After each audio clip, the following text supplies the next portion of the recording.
Michael Sorkin is the principal of Michael Sorkin Studio, a design practice devoted to practical and theoretical projects.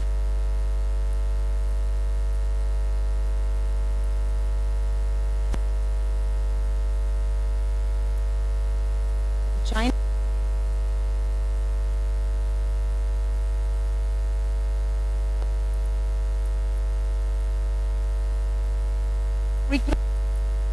Of the Weihe River in Xi'an.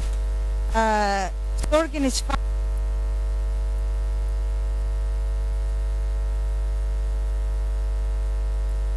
issues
situation.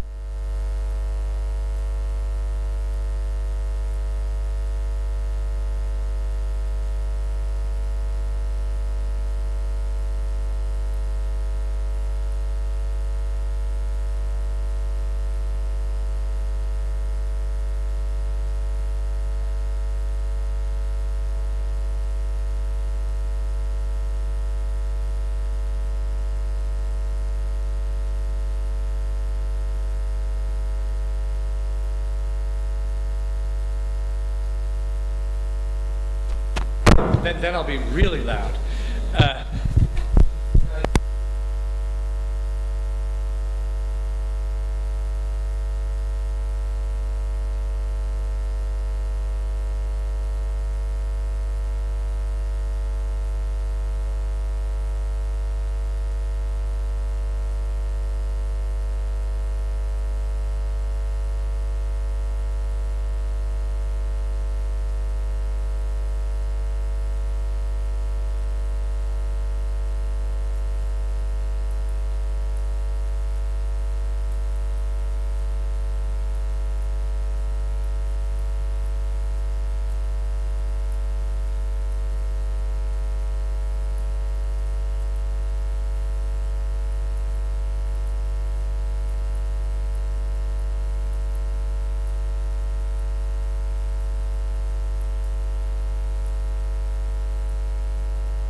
physical culture, then the need for mechanical and supplemental means of transportation is dramatically reduced. So very much believe in the idea of the structure of neighborhoods, but a neighborhood, of course, is a neighborhood by convention.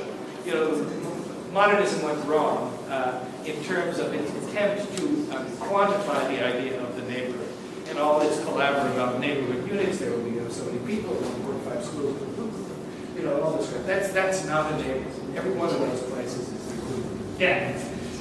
So how to begin to see the idea of neighborhoods without actually making it? These were some ideas, you know, to look at the density of construction by way of a consistent 20,000, to look at the distribution of centers, either via transportation systems or zoning for commercial activities, to maybe be a little prescriptive about some aspects of the physical character of the neighborhood, and then to look at the larger distribution of densities throughout the city. Again, this is very preliminary kind of stuff, and we produce horrible period architecture such that everybody was doing it in 2000, whatever the hell it was. This is a city we designed more recently in Turkey.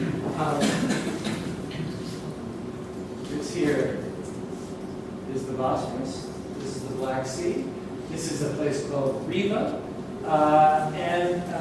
You know, again, this is for developers, no exotic technology, but through the use of common sense, this is the reduction we were able to achieve in the footprint of this town.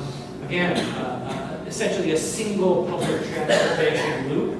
Again, it's a very compromised project because of issues with ownership and climate. But essentially, the middle is green. There are a series of village or neighborhood components around the periphery, and a simplified means of public transportation that delivers everybody to within 10 minutes of where they live. I think you all know this kind of stuff. That's the plan that we came out with. Again, you know, property may or may not be theft, but it is one of the primary producers of urban morphology. And the difficulty we had in designing this town was that it was owned by 7 different developers, each of whom demanded to have the same amount of developable property on the site. So although this is the existing town, and there are, you know, seasonal beach stuff along here, but you know, the idea was how to work within the. Oh God, I never thought I'd hear myself using this phrase, but how to work within the system. So that's what we came up with. Can you see that? Yeah. So it's a series of villages, each of which is meant to be semi-autonomous on the basis of a series of uses. Obviously, the sensitivity of the water, this is crucial in this and other projects that I will show you.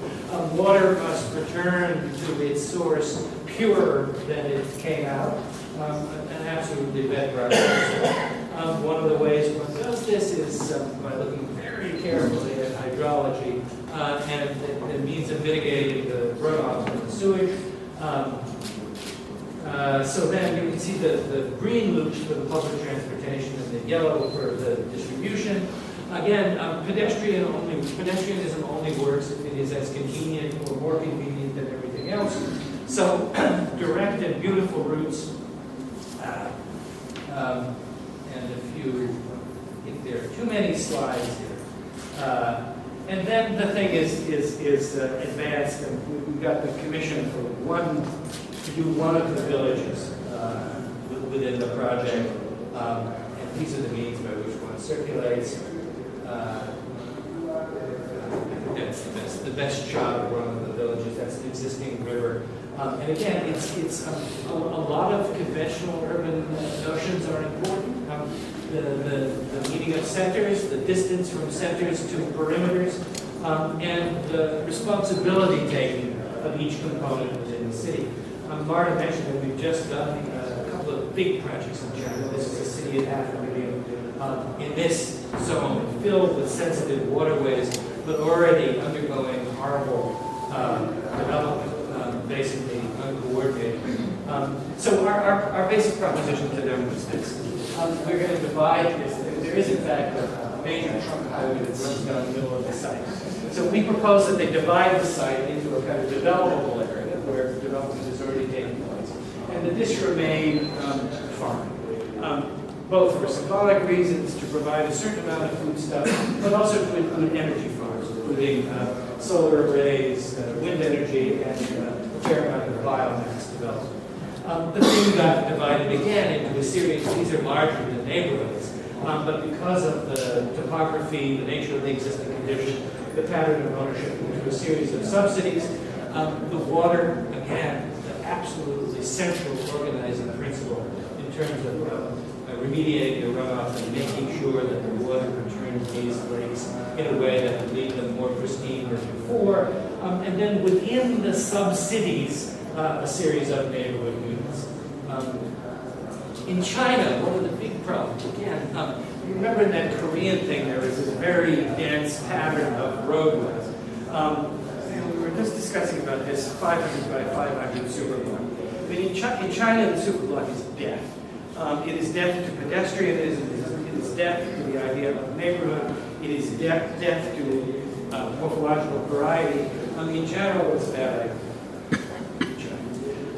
So a lot of the projects we have done there are in order to persuade the authorities to do something that scales down from the superblock. You know, against the efficiencies of superblock.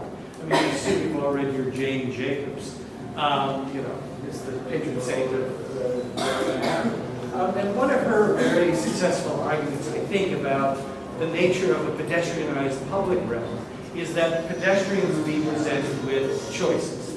You know, every 150 feet, you should have a choice about making a turning, about finding an alternative route. Again, the worst characteristic of a superblock is the way in which they induce homogeneity. So breaking these up in order to get a much more variegated texture, to reduce the size of lots, to produce variety, I think is a very important study for urbanism. So we did it. Again, this is a place that's predicated on first priority to pedestrians, second priority to public means of transportation, and only a last priority. What the hell is this? This is kind of a green diagram. That's leisure, and this is a bit of what it would look like. Again, you know, you've got to get in this world of clients and production. You've got to get a little more reasonable. That's as close as we were able to get, but you can see the way in which the green space, the water space are knit together, the way in which uses are meant to be fairly radically mixed, and the way in which there is an alternative presented to pedestrians on very short distances. It's the city not conceived as the rational grid, but conceived as a kind of a labyrinth. And that's one of the cities, again, one of the things you can see here is that in this section, that wash from water to the green space, to low density, to medium density, to the high density, and back down, takes place over a relatively short distance. And in this direction, the distance to this maximum center is also relatively short. More horrible drawings. There are Portofino-like water villages in this place. How fabulous. Here's another one of the centers. And again, same theory going. This one, there was a use that was a given, which involved extremely large buildings. So that issue that I mentioned to you before in relationship to weed of the integration of large and small, I think is legible here. Well, that's not bad. I think as a kind of image of the water site condition in a city of varying scales. And then there are these small scale areas. Here's that 30-mile-long river frontage. First in Xi'an that we did this past summer. And you're the first to see this. Kind of narrow. You know, although there's density nearby, the river is in a state of toxic abandonment. So they wanted to recover this river for a city that's growing in a northerly direction towards this river. And, you know, there's the kind of second-rate rendezvous. So here's the river, which has kind of been recovered as a year-round waterway. This is an existing high-speed railroad station.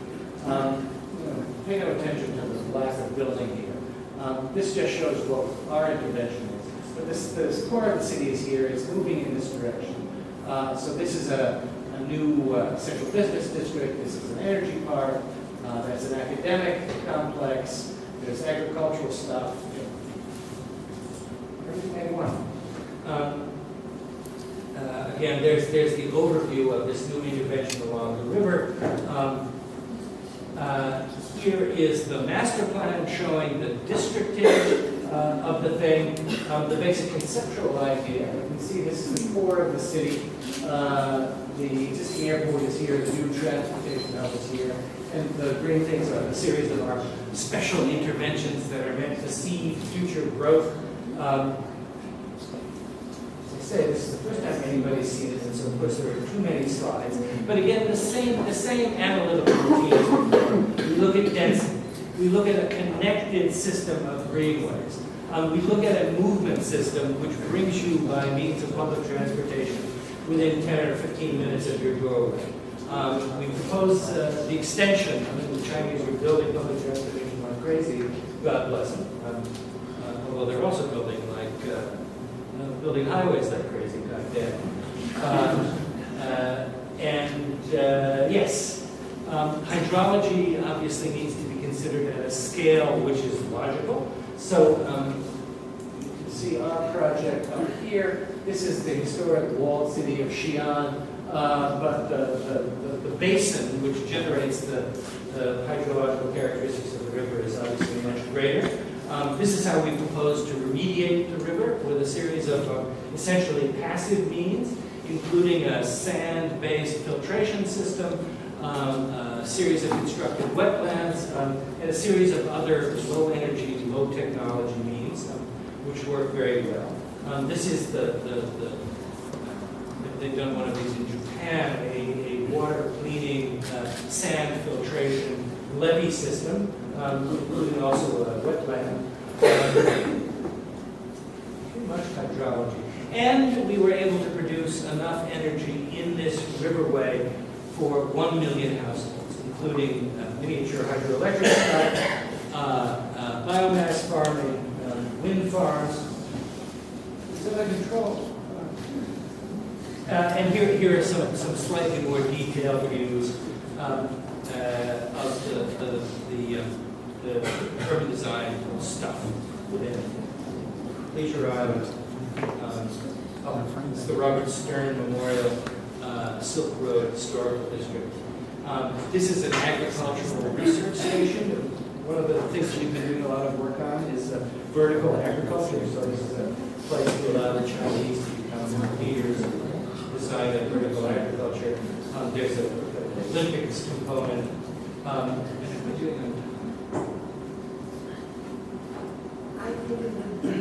Just keep going? Okay, so we have 5 districts and 1 village, and then Dallas.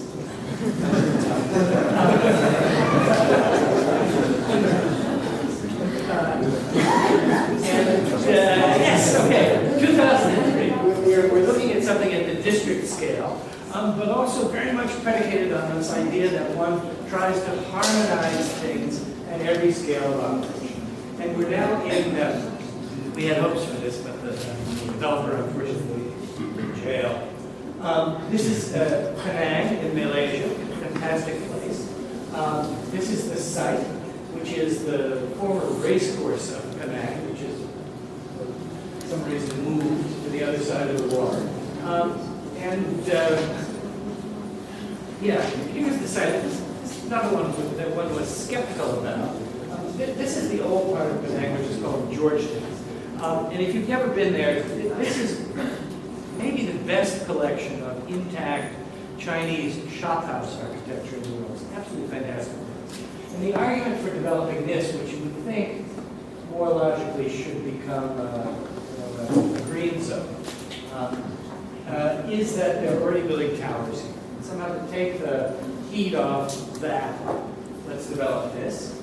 And there's pretty good, despite this stupid highway built, there was talk about a mechanical, a public a monorail, public transportation site. So some of the preconditions were met for the logic of the site.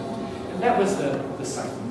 So as I'll show you in the diagrammatic slides, this is self-sufficient in movement. You have all the cars disgorged from the highway on the left here. The monorail comes here, and a single loop with a hydrogen-powered bus on a 3-minute head time would distribute the entire population around the site with a minute or two off of everything. I think it's about 3,500 units, but includes sufficient employment, sufficient schools, sufficient clinics. The waste is treated on site. We're able to collect enough water for all the site purposes. There's a distributed energy system, although it's not the most benign in terms of the fuel it uses, nevertheless is enough for the site. The principle of harmonization doesn't necessarily mean in this case that everybody who lives here must work here, must go to school here. Simply that one takes inventory at different scales. So in the same way one might inventory a building in terms of its waste, its energy requirements, what it provides for the people who live or work there, so a neighborhood, so a development, so a city. That's the ground floor plan. Always draw the plan in grade, showing some of the variety of dimensions and uses. And here are the diagrams, indispensable, I think, to assert in every instance what you're able to do. So this is an evaporative cooling loop. This is a autonomous energy generation system that mixes trigeneration plants, solar collectors, as well as a whole series of passive measures. This is the water system, which is both about collection and remediation. And this is a speculation about a so-called green level. When you design a big building, there are always a few mechanical floors. We think that the idea of the mechanical floor should be replaced with a green floor, which could work for bioremediation stuff, or recycling stuff, or certain kinds of sociability. So this is a kind of continuous green floor in the project. Here's a section through one of the buildings showing the evaporative cooling, collection of rainwater. Again, always begin on the device. Is there anything you can do that's passive? I'm always astounded to see that platinum award given to some building where you can't open the window. It just seems counterintuitive. So this is a little more intuitive. And in fact, in these buildings, these maisonettes are exposed on 6 sides, so they can be ventilated from 6 directions, the 4 sides plus top and bottom. I think that's the innovation. And again, this tower is very mixed in. It's kind of commercial and retail, larger scale stuff down here. It's essentially office and loft production, loft kinds of functions here. Here's the green floor, and then here are these stacked maisonettes, and on top is this water catcher solar collector. That's a section through the project. That's an elevation of the project. You'll see that I'm very fond of Asian mountains, so that's a building. So this is tending to this, or this is tending to this. There is, this is the objective of this cable car. This is every the finest apartments with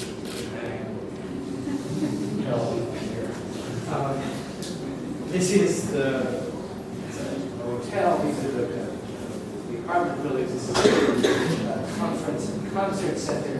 This center stage orange is for the transit hub with the monorail going out. This is an academic complex where they, one of the big things happening in Asia is the franchising of universities. So there are 2 Australian, 1 Spanish, 3 American university brand campuses there. People are really enjoying that's the single loop of the roadway. That's the shot back down the hill, and here, this is the kind of motivating. This is the lovely historic part of Penang, and that's what had begun to happen there. And that is going to be displaced here. 2010, because you all know this image of Ludwig Hildesheimer. This is the ultimate modernist movement. We showed a couple of things. One of them, the absolute dementia that comes when your thinking is almost entirely quantitative. Second, it shows one of the. Invite me back. I'll give you a lecture about transportation. But suffice it to say that the modernist idea of transportation is about lamination. It's the same as zoning. The idea that every mode should occupy its own space. So, sure, that's a kind of superhighway. That must be the subway. It's another subway. Here are the cars and the blue pedestrians stuck up, in their own space. So somehow, I guess you don't see the section, but there must be a kind of shish kebab skewer that puts it all together. But I also show this because the classic Hildesheimer diagram that you see in architectural history is the one in which you see the building at the 45-degree angle, which guarantees that there is solar access, to that building, to all these industrial buildings. So we got hired to do a scheme for 3,500 housing units in like 1 month. And the one requirement was that every single apartment faced south. So the problem was how not to do that. And so we did this, which is a little bit of that. But it's somehow it's that plus the principles plus JJs. So south is down there. So you can see these kind of rows are essentially facing south. But we took seriously this idea that there must be a lot of choice. So there's a commercial street here, there's a commercial thing here, and the roads are constantly being cut, either by major incidents for collective activity or by accidents. This is a bit of an enclave, because although we show these happy fantasies of green spaces, in fact, it's completely surrounded by factories at the moment, although real estate development will probably take care of that. So that's the thing itself. And then here are some views. Again, it's something that they can get built, but it's something that tests the limits of homogeneity. I suspect this is too much, although this seems like the money shot in terms of the way in which the water could be used both as an amenity and for cooling, the way in which the spaces between these more or less similarly oriented buildings could be developed. Too much of muchness. In isolated bits looks okay. Here's the entrance to the major shopping street, which bends its way through the long axis of the thing. These are tall buildings along the main east-west street. And here's a project of similar size that we did many years ago on an urban renewal site in, just to orient, for those of you who've been to New York, see this here? Going to JFK, which is right there. This is an urban renewal site, a cleared site in New York City. And the amazing thing about this site, something little known about New York, is that it's a fantastic beach on the Atlantic Ocean. So here is the New York City subway. It stops there, and you could walk to the beach. Wow. So we were asked to make a study by the Economic Development Corporation about how to develop this site. Mini lecture about developing sites on the waterfront. Two basic strategies. One is this one, in which you maximize the density of buildings facing the view. The ideal building is a very tall, single-loaded car where everybody looks at the water, which is Chicago. Or the delightful village along the Bosphorus, you have a more indirect relationship to the water. You may be the occasional view, something about the scale, the smell of fish, the crying of gulls, a little bit of sand with a carpet when you come home. And so that's the model we took. We did this project. These are existing these towers. There's the subway, there's the beach. There's the subway, there's the beach. So that connection became crucial. A kind of surrounding wall of special use buildings, and then, I take back what I said about the super block. And then these kind of super block conditions for the particular dwelling type. It seems to be the same. Yeah, so this is kind of what it looks like. So broad streets with big bioswales to capture flooding and runoff. These super blocks essentially designed such that the interior condition are flat, and all parking is on the street. These are building typology, 12 apartments each, a greenhouse, living machine, social space in the middle. That's looking away from the ocean, that's looking towards the ocean. That's the plan, pretty traditional, wet units in the middle. And the only thing to remark about this plan is that they're all a little bit different in order to enable the possibility of looking from at least one room in every unit down this very wide street and getting on the most of the model, more of a model, and the view back from the beach. Going very quickly now. This is nearby. I saw you have a tiny learning called acupuncture. So here's some acupuncture. This is a very poor area of New York called East New York. What you can see is that it's got a huge number of vacant lots. Very poor. Asked by a community organization to make a suggestion. Great place to work. Community organizations. So it had a lot of vacant lots, and it also was a community that was very interested in urban agriculture, growing food. In fact, they grow food for the homeless on some of these vacant lots. So we began to draw, and we drew, to produce that drawing. You know, this is what I would call like Marcel Marceau drawing. It's feeling their way around. You know, they're swimming in the vacant space. You can see the red is existing. Everything else is blue and green. So we sat back and we were very pleased with ourselves. And we realized we had to go show it to these people as I went away. So we asked ourselves a question. We don't exactly know what this is, so what's being produced, but what could be a kind of minimum intervention that would produce an effect that we have a vague sense of, but which are ultimately not really clear about. So we proposed this. We said, well, what you must do is you must plant one tree in one intersection. And somehow this became incredibly revealing, and we were able to produce the scheme. Set the tone again. So if you plant the tree in the intersection, you of course calm the area around it. So the first thing is you plant a tree, and then you produce this low-density, semi-agrarian building typology. You know, row houses, flat for grandma, plenty of place to indulge in your kind of urban agriculture.